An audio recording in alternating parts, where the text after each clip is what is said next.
오늘은 재건을 방해하는 적은 어디에 있다? 안에 있다.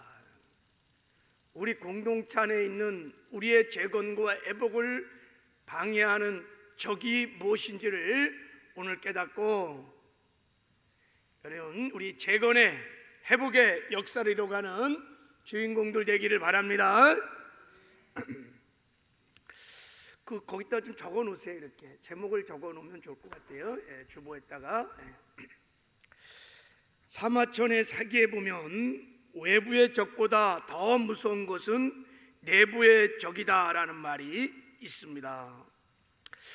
한 나라의 흥망성쇠를 이렇게 보면은 나라가 망하는 것은 외부의 적에 의해 망하는 것보다 훨씬 더 내부의 적에 의해서 망하는 경우가 많이 있다는 거예요. 근본적으로 내부의 문제로. 그런 대표적인 전쟁이 어떤 전쟁이냐면, 그 막강한 세계 패권을 장악했던 또 잡고 있는 미국이 개입한 전쟁이 있었는데 대패배를 당했던 전쟁이 있어요. 그 전쟁이 무슨 전쟁인지 아세요? 베트남 전쟁입니다. 베트남 전쟁. 남베트남과 북베트남의 싸움에 미국이 그 전쟁을 주도했어요. 우리나라도 참여했고 세계 우방 국가들이 굉장히 많이 거기 투입이 돼서 그 전쟁을 치렀어요. 남베트남이 그 전쟁에서 진 것은 군사력이 모자라서 진 것이 아닙니다. 여러분, 그 베트남 내부의 부패와 무능들, 특별히 베트남 남부의 그 내부의 적인 베트남 민족해방전선이라고 하는 베트공들, 그들이 그 남베트남 깊숙이 들어가 갖고 그 내부의 적들이 있어 갖고 그렇게 막강한 군사력을 막 투입했는데도 졌어요. 미국이 손들었어요. 그 전쟁에 진 것은 내부의 적 때문에 진 것입니다. 여러분, 사자충이라는 말을 들어보셨나요? 사자충. 동물의 왕자 사자에게 함부로 덤비는 숲속의 동물은 없습니다. 감히 이 숲의 밀림의 왕인 사자에게 감히 누구도 덤빌 수가 없어요. 그러나 이 사자도 몸속에 탁 들어와 갖고 장기를 갉아먹는 이 작은 벌레인 사자충이 탁 들어오면, 그리고 사자충이 딱 3개월만 사자 안에서 살기 시작하면 어느 순간에 사자가, 그 밀림의 왕자인 사자가 퍽 하고 쓰러진다는 거예요. 그래서 그 사자, 그 벌레를 사자충이라고 그래요. 사자충. 아무리 건강한 공동체도 사자충 같은 사람 하나가 있으면 어느 순간에 공동체가 무너질 수도 있다는 거예요. 정말 내부의 적이 무서운 것입니다. 무서운 거예요. 여러분, 중국이 14억 인구입니다. 어마어마한 인구죠, 그죠? 막강한 나라입니다, 여러분. 근데 중국이 진짜 무서워하는 것은, 시진핑이 이렇게 무서워하는 것은 내부에 있습니다. 내부에 사실은. 중국은요, 우리나라는 한민족이잖아요. 한민족이야. 근데 중국은 55개 소수민족으로 이루어진 나라입니다. 그 한족이 다 중국 민족이 아니에요. 한족은 극히 사실은 소수입니다. 그 55개의 소수 민족들이 중국의 영토 60%를 차지하고 있습니다. 그러니까 소수 민족이 만약에 딱 들고 일어나면 한족은 꼼짝 못해요. 그래서 시진핑도 역대 그 정권자들이 언제나 이 소수 민족들을 통치하고 다스리려고 맹간히 힘을 쓰는 거예요. 그래갖고 최근 10여 년 전부터는 중국 공안들이 방대한 소수 민족들의 개인 정보를 다 수집해갖고 빅데이터를 만들어서 인공지능으로 막 AI 기술을 다 도입해갖고 완전히 통제 사회를 만드는 거예요. 자그마치 제가 자료를 보니까 210조를 투자했다는 거예요. 중국의 여러분 군사 그거를 유지하는 돈을 거기에 210조를 투자해 갖고 그걸 지금 관리하고 있다는 거예요. 그 내부의 적이 얼마나 무서운지를 알기 때문인 것입니다. 이게 중국만 그런가요? 안 그렇습니다.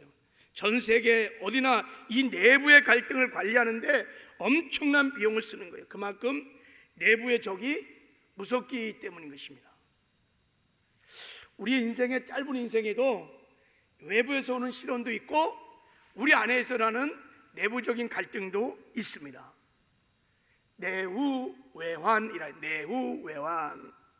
내 안에 일어나는 문제, 갈등, 온갖 것들을 내후라고 한다면 밖에서 오는 시련과 어려움이 외환입니다. 외환. 누가 연구를 해봤는데 지금까지 이렇게 큰 기업들이 100년을 못 넘기고 거의 다 망했다. 이런 100년을 넘는 기업들이 그렇게 흔치 않다는 거예요. 근데 큰 기업들이 100년을 넘지 못하는 그 근본적인 이유는 외환, 외부에 있는 것이 아니라 사실은 거의가 다 내부의 문제로 그 기업들이 무너졌다는 거예요. 내부의 부정, 부패, 오너들의 집안 싸움들, 이런 것들에 의해서 그 기라성 같은 기업들이 사실은 다 무너졌다는 거예요. 내부의 적을 관리하지 못해서 그런 거예요. 제가 이렇게 장황하게 공동체 내부의 적이 내부의 문제가 무섭다는 이야기를 지금 하는 이유는 영적으로도 마찬가지이기 때문인 것입니다. 신앙의 공동체가 무너지는 것은 외부에서 오는 문제보다 내부에서 일어나는 문제에 의해서 신앙 공동체가 훨씬 쉽게 무너지고 여러분 파괴됩니다. 마귀의 공격도 외부에서 하는 공격은 쉽게 분별하고 대적할 수 있습니다.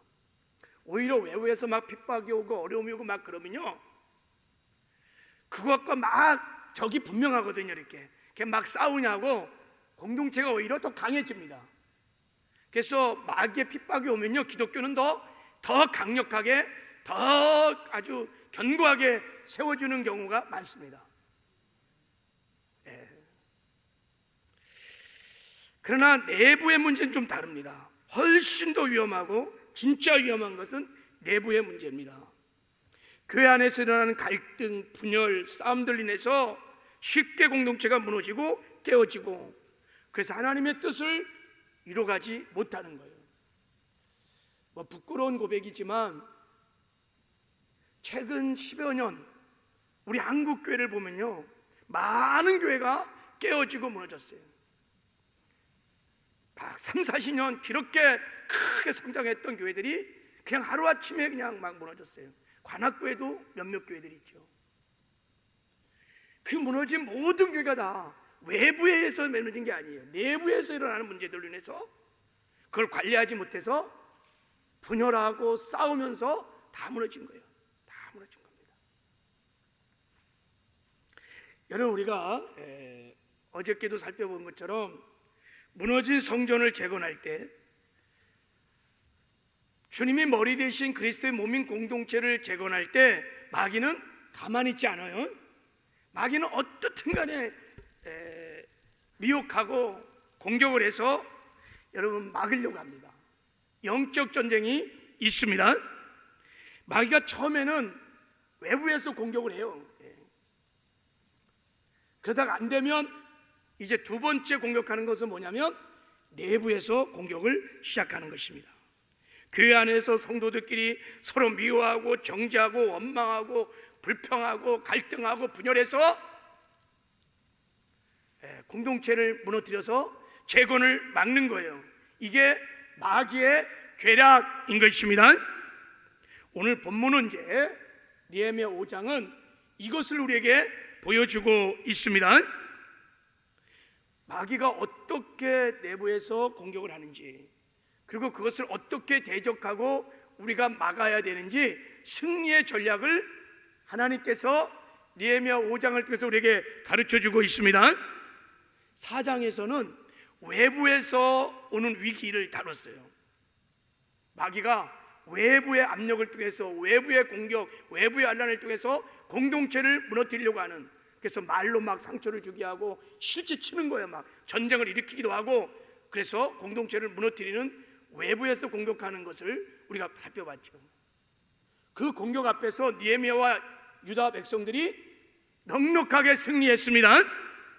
근데 5장에 딱 넘어오면 이건 이제 내부에서 오는 위기인 거예요. 마귀가 내부의 사람을 통해서 공동체를 공격하는 것입니다. 그래서 결국은 신앙의 재건을 막으려고 하는 거예요. 하나님의 뜻을 이루지 못하게 하는 것입니다. 근데 이 적은요, 잘 이렇게 분별하지 않으면 눈에 안 보여. 이게 굉장히 무서운 거예요. 자, 이제 하나님이 5장을 통해서 우리에게 폭로시켜 주시는 마귀의 내부의 공격이 뭘까? 마귀는 공격 목표가 뭘까?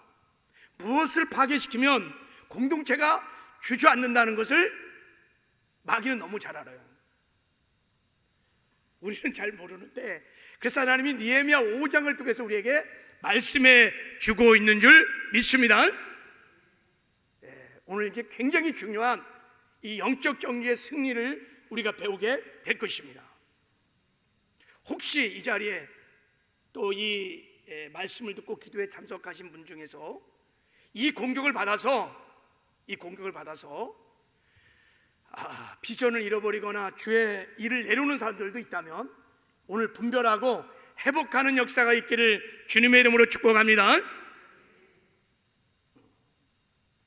자, 한번 우리 이제 일단 상황적으로, 현상적으로 드러난 느헤미야 당시 이스라엘 공동체의 문제를 한번 살펴보려고 해요. 자, 눈에 보이는 현상이에요. 자, 1절을 한번 같이 읽어보겠습니다. 1절, 자, 시작. 그때 백성들이 그들의 아내와 함께 크게 부르짖어 그들의 형제인 유다 사람들을 원망하는데 그랬어요. 그때가 언제요? 성벽 재건을 한 반쯤 할 때였어요. 막 성전 재건이 막 한참 물이 올랐을 때, 그때 이스라엘 백성들이 막 일어나서 특별히 유다 지파 사람들을 향하여 원망이 막 일어나기 시작했어요. 같은 이스라엘 백성끼리, 형제끼리 막 지금 서로 원망하고 막 불평하는 일들이 일어났다는 것입니다. 근데 거기 보면 그들의 아내와 함께 크게 부르짖어 그들의 형제인 유다 사람을 원망했다, 이렇게 말해. 그러니까 남자들만 그런 것이 아니라 부인들까지 앞세에서 막 원망불평한 거예요. 그러니까 이거는 부인들이 낳았을 때는 심각한 가정에 생계 문제가 생긴 거예요. 지금 이게 절박한 문제로 지금 막 들고 일어났다는 거예요. 그렇죠? 아낙네까지 다 일어났으니까.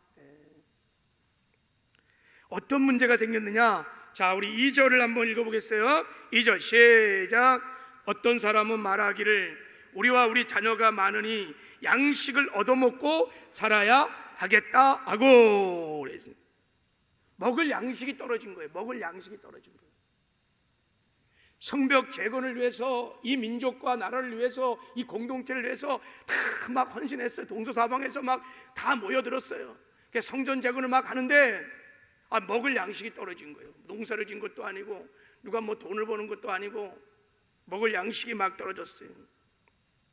그래서 당장 먹고 살 것이 없다고, 성벽 쌓는 것도 좋지만 뭐 당장 먹고 살 것이 없다고 지금 막 호소를 하는 거예요. 그래서 일을 못 하겠다는 거예요. 게다가 설상가상으로 흉년이 찾아왔어요. 자, 3절도 한번 읽어보겠습니다. 시작. 어떤 사람은 말하기를 우리가 밭과 포도원과 집이라도 저당 잡히고 이 흉년에 곡식을 얻자 하고 그랬어요. 그의 흉년이 막 들어서 먹을 것이 없으니까 부자들에게, 가진 자들에게, 지도층들에게 자기의 밭이나 포도원, 토지를 저당 잡고 양식을 사는 거야. 그래야 먹을 수 있으니까. 막 이런 일들이 일어나기 시작했어요. 그러니까 부자들은 합법적으로 토지와 땅을 다 이제 가질 수 있었던 거예요. 더 심각한 문제는 또 4절에 봐요. 4절도 한번 읽어보겠습니다. 시작. 어떤 사람은 말하기를 우리는 밭과 포도원으로 돈을 빚내어 왕에게 세금을 바쳤도다 그랬어요. 이렇게 어려운 와중에 지금 이스라엘은 페르시아 제국의 식민 통치를 받고 있는 상황인 거예요. 지금요. 아닥사스 왕 식민 통치를 지금 받고 있는 겁니다. 지금. 그러니까 페르시아 제국이 속국인 여러 나라들에게 막 세금 징수를 더 강화시켰단 말이죠. 세금을 내야 돼. 안 내면 막 얻어 터지고 감옥에 갇히고 그러니까 또 세금 내려니까 토지, 집 또 저당 잡혀갖고 돈 빌려서 세금 내는 거예요. 하다 안 되니까 이제는 6절에 5절에 보면은 자식들까지 종으로 팔아서 양식도 구하고 그런 지경까지 온 거예요. 그러니까 부자들이, 지주창들이 땅 다 저당 잡고 있다가 안 갚으면은 자식들 데려가 종 삼고, 딸들은 데려다가 성적인 노력에 삼고 막 이러는 거예요. 이제 이렇게 여러분, 이런 엄청난 위기 상황에서 곡식을 풀어 나눠주는 부자도 없었고 밥 한 그릇 나눠 먹자는 귀족도 없었습니다. 성벽 제거원을 그냥 절치같이 해서 불구경하듯이 구경하면서 손에 티끌 하나 손대지 않는 드고아의 귀족들도 있었고, 그 위기상을 이용하여 높은 이자를 받고 돈을 대주면서 고리대금 업자라는 사람들도 막 생긴 거예요. 이게 이제 이때가 절호의 기회다 그래갖고 막 다 쓸어 모으는 거예요. 이렇게 부자들, 지도창들, 특히 유다 지파의 귀족들, 부유층들은 고통당하는 동족을 사랑으로 돌보고 이럴 때일수록 나눠주고 사랑해야 되는데, 오히려 이런 위기를 이용해서 토지 뺏고 집 뺏고 자식들 종 삼고 이자 노림하면서 자기 욕심만 챙기는 거예요. 공동체 의식이 없어요. 지금 하나님의 선민이라고 하는, 우리가 한 민족이라고 하는, 한 가족이라는 공동체 의식이 전혀 없는 거예요. 자기 욕심만 부리는 거예요. 지금요. 그래서 백성들이 그들의 아내까지 막 울부짖으며 시작한 거예요. 야, 70년 만에 우리가 돌아와갖고 이방의 불에 들어와서 무너진 성벽을 쌓아서 내 나라에서 한번 좀 하나님께 영광을 돌리며 한번 살고 싶다고 하면서 하나님의 비전을 가지고 성전 재배관의 어려운 중에도 참여했는데, 뭐 상황이 이러니까 이 불공평한 상황에서 무슨 이 민족과 나라를 위해서 이 공동체에서 내가 성벽을 쌓는다는 것이 무슨 의미가 있느냐, 무슨 낙이 있겠어. 나 안 해. 원망불평을 쏟아주면서 공동체가 무너지기 시작한 거예요. 그래서 성벽 재건이 중단이 된 것입니다. 공동체는 심각한 분열로 파괴될 위기가 맞은 거예요. 그래서 성벽 재건이 중단된 것입니다. 심각한 위기죠. 심각한 위기가 온 거예요. 지금 이게요. 상황적으로 지금 느헤미야가 당한 이 위기가 정말 심각한 것은 백성들이 서로 분열하고 원망불평을 하고 지금까지 진행해왔던 성전 재건을 중단시킨 것, 이것 때문은 아닌 거예요. 물론 이것도 심각한 문제지. 중단됐으니까. 진짜 심각한 위기는 우리가 하나님의 부르심을 받은 선민이요, 하나라고 하는 하나님의 백성이요, 하나님의 가족이라고 하는 공동체 의식이 다 무너져 내린 것입니다. 서로 사랑하라는 하나님의 계명을 다 잃어버리고 이기심과 욕심에 사로잡혀서 서로 나누지 못하고 서로 사랑하지 못함으로 공동체 의식이 다 무너진 거예요. 이게 진짜 위기였던 것입니다.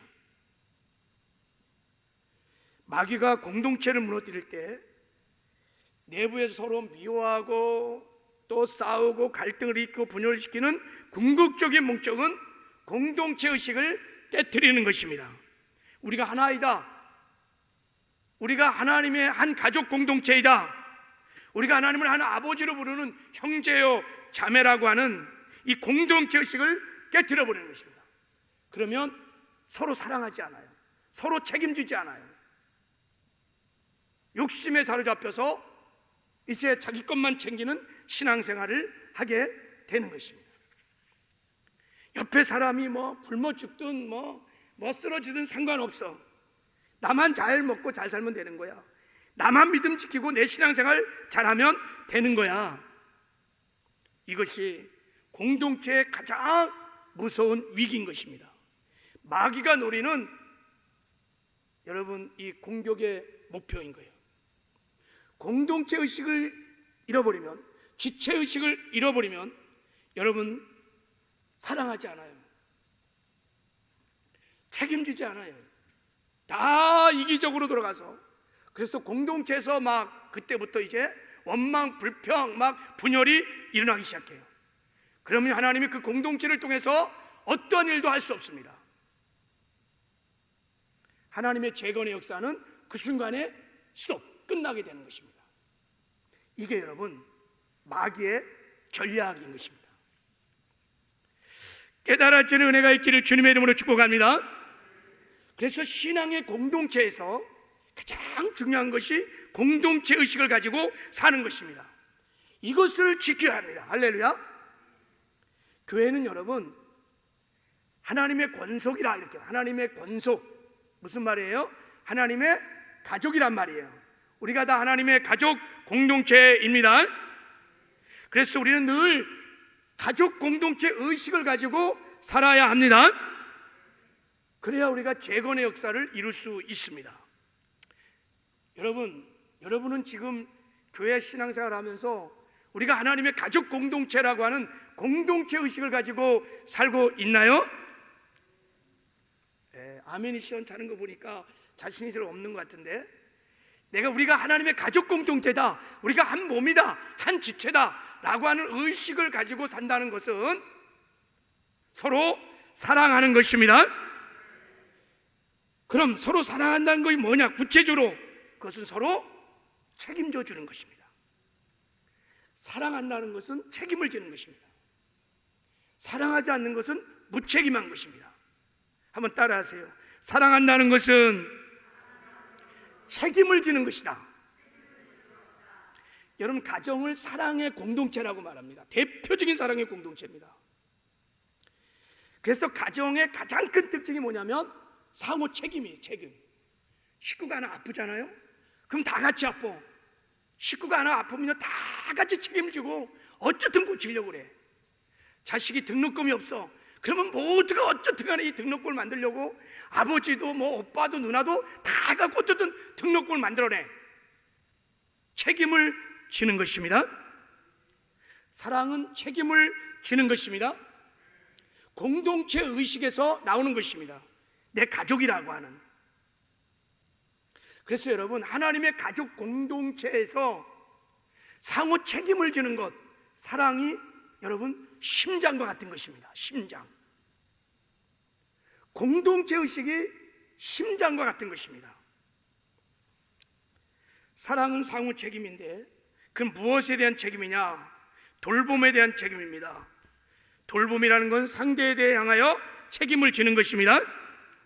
만일 꽃을 사랑한다고 하면서 꽃에 물을 주지 않아서 꽃을 죽게 만든 사람이 있다면 그 사람 꽃을 사랑하는 사람이에요? 사랑하지 않는 사람이에요? 사랑하지 않아요. 내가 진짜 꽃을 사랑하면요, 아침마다 물 주고 거름 주고 잘 가꾸고 돌보게 되어 있습니다. 그게 진짜 사랑인 거예요. 나 꽃 사랑해 그러면서 그냥 꽃이 죽는지 많은지 그건 가짜. 누군가를 사랑하면 마음에 그를 향한 지속적인 관심이 반드시 일어나게 되어 있습니다. 근데 그 사랑은 마음에만 머물러 있지 않습니다. 마음에서부터 시작한 사랑은 언제나 상대방을 향하여 구체적인 돌봄으로 나타나게 되는 것입니다. 돌봐주는 거예요. 책임져 주는 것입니다. 하나님은 사랑이십니다. 그래서 여러분, 하나님 우리를 책임져 주시는 것입니다. 지켜주시고 보호해주시고 인도해주시고 필요를 공급해 주시고요, 저 영혼까지 책임을 주시는 것입니다. 그래서 당신의 독생성자 예수 그리스도를 십자가에 내어주기까지 하면서 우리를 사랑하시고 책임져 주시는 것입니다. 이게 사랑인 것입니다. 여러분, 우리가 하나라고 하는, 우리가 한 가족이라고 하는, 우리가 한 몸이라고 하는 공동체 의식이 이게 너무너무 중요한 것입니다. 이것을 가지면 교회는 살아나게 되어 있습니다. 회복되게 되어 있습니다. 부흥이 일어날 수 있습니다. 이 공동체 의식을 가지면 우리가 모여서 함께 사랑하기 때문에 하나님은 사랑의 공동체를 거쳐 삼고 언제나 임하셔서 능력도 부어주시고 그런 공동체를 사용하십니다. 그러나 이것을 잃어버리면, 공동체 의식을 잃어버리면 여러분, 하나님이 사용 안 해요. 왜? 사랑하지 않으니까. 서로 책임을 안 져요. 다 각자 플레이 신앙을 하게 됩니다.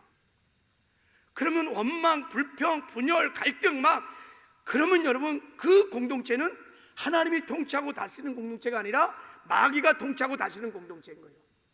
그때부터는 하나님의 역사는 끝이야. 재건의 역사는 일어날 수 없어요. 마귀는 이것을 너무너무 잘 알아요. 그래서 마귀가 내부 공격으로 시작할 때는 오늘 느헤미야 5장을 통해서 우리에게 가르쳐준 대로 공동체 의식을 다 파괴시키는 것입니다. 이스라엘 공동체가 마귀의 공격을 받고요, 공동체 의식을 잃어버린 거예요. 이 어려운 중에 상호 책임을 지지 않은 것입니다. 백성들이 서로 원망하고 불평하고 그래서 주저앉은 것입니다. 그래서 성전 재건이 중단된 것입니다. 다 마귀에 속은 거죠. 이런 위기는, 이런 마귀의 공격은 하나님의 재건의 역사를 이루어갈 때 지금도 여러분 교회 안에서 일어날 수 있는 것입니다. 그러니까 우리가 잘 분별하여 대적을 하셔야 합니다. 정상적인 신앙생활, 정말 교회를 부흥시키고 재건하는 사람들의 정상적인 신앙생활은 지체의식을 가지고 언제나 신앙생활을 하는 거예요. 공동체의식을 가지고 언제나 신앙생활을 하는 거예요. 나의 관심이, 나의 돌봄이 나에게만 있지 않아요. 언제나 지체들에게, 공동체에게 있는 것입니다. 만약에 이런 공동체의식이 없다 그러면 우리가 미혹당하고 있는 것이거든요. 다 속고 넘어지는 것입니다. 그러면 그런 사람, 그런 공동체를 통해서 하나님의 역사를 이뤄갈 수가 없는 것입니다. 오늘 우리 느헤미야 5장을 통해서 이런 공격이 있을 때, 이런 위기가 공동체에 왔을 때 우리가 어떻게 대처하고 어떻게 승리해야 되는지 그 승리의 비결을 잠깐 배우도록 하겠습니다. 금방 어떻게 이렇게 시간이 갔네. 자, 한마디로 말하면 상호 책임을 지는 하나님의 가족 공동체를 재건하는 것입니다. 할렐루야. 자, 느헤미야가 첫 번째 어떻게 시작하냐, 단계별로 합니다. 첫째, 자 6절에 보면 자 한번 6절 읽겠습니다. 시작. 내가 백성의 부르짖음과 이런 말을 듣고 크게 노하였으나, 그래서 느헤미야가 듣고 분노했습니다. 느헤미야 분노를 의분이라고 하는 것입니다. 단순히 백성들이 막 원망불평해서 분노한 게 아니에요. 성전 재건을 멈춰서 분노한 게 아니에요. 그들이 공동체 의식을 잃어버렸다는, 우리가 선민이요, 우리가 하나요, 우리가 한 백성이요, 하나님의 가족 공동체라고 하는 너무너무 귀한 이 공동체 의식을 잃어버린 것에 대한 의분이 느헤미야에게 일어났던 것입니다. 그래서 원망하고 불평하고 공동체가 무너져서 성전 재건을 하지 못하는, 그래서 느헤미야가 의분했어요. 우리에게도 이런 의분이 있어야 될 줄을 믿습니다. 그리고 두 번째, 이제 7절을 보면 문제의 핵심을 드러내어 공동체를 책망하고 바로 잡기를 시작합니다. 자, 우리 7절을 같이 한번 읽어보겠습니다. 7절 시작. 깊이 생각하고 귀족들과 민장들을 꾸짖어 그들에게 이르기를 너희가 각각 형제에게 높은 이자를 취하는도다 하고 대회를 열고 그들을 쳐서, 그랬어요. 막 화가 난 상태에서 바로 한 것이 아니라 깊이 생각했어요. 즉흥적으로 책망한 것이 아닙니다. 대회를 열었다는 거예요. 이 문제를 공론화시킨 것입니다. 함께 논의하고 소통하고 백성들과 대책 회의를 열고 그리고 책망을 하기 시작한 것입니다. 그 책망의 목적은 뭐냐면 우리 함께 하나님 말씀에 순종해서 서로 사랑하라고 하는 하나님 말씀에 순종해서 사랑의 공동체를 재건하자는 것입니다. 그래서 느헤미야가 말하는 핵심이 지금 7절, 8절, 9절에 나와 있습니다. 너희가 높은 이자를 취했다는 거예요.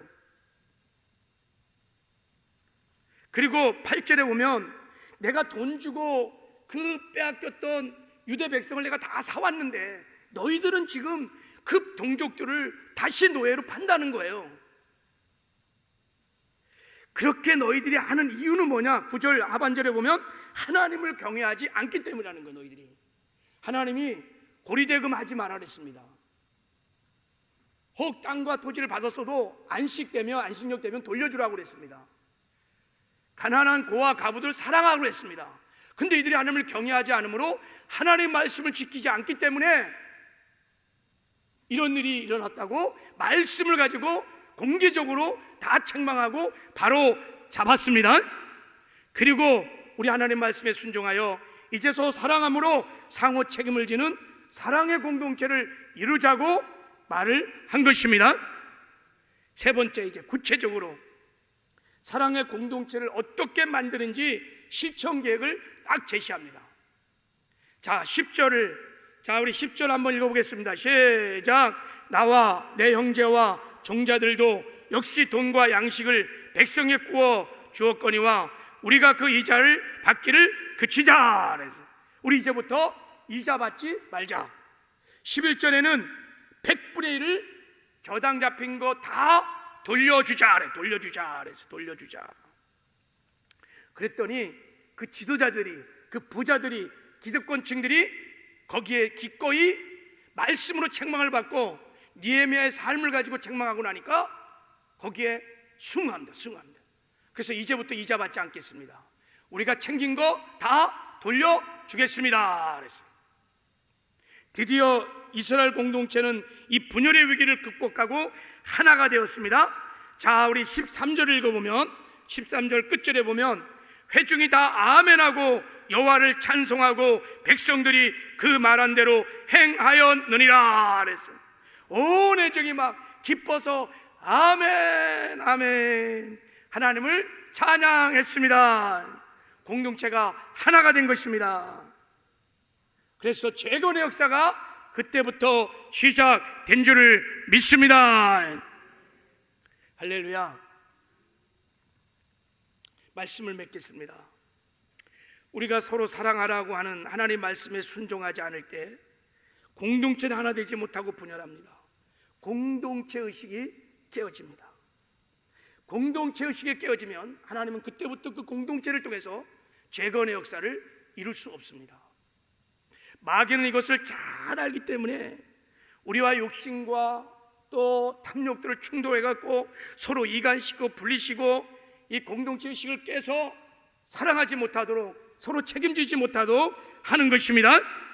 여러분, 우리가 이제부터 하나님의 말씀에 서로 사랑하라고 하는 말씀에 순종하여 상호 책임지는 사랑의 공동체를 재건하는 저와 여러분 되기를 주님의 이름으로 축복합니다. 하나님은 우리 교회를, 이 조국 교회를 그렇게 재건하기를 원하십니다. 서로 지체의식을 가지고 우리가 한 지체와 한 몸이요 한 천국의 가정인 것입니다. 뜨겁게 서로 사랑하며 서로 책임지는 사랑의 공동체를 하나님은 재건해 주시기를 원하십니다. 하나님, 우리 교회가, 우리 조국교회가 이렇게 세워지게 하여 주시옵소서.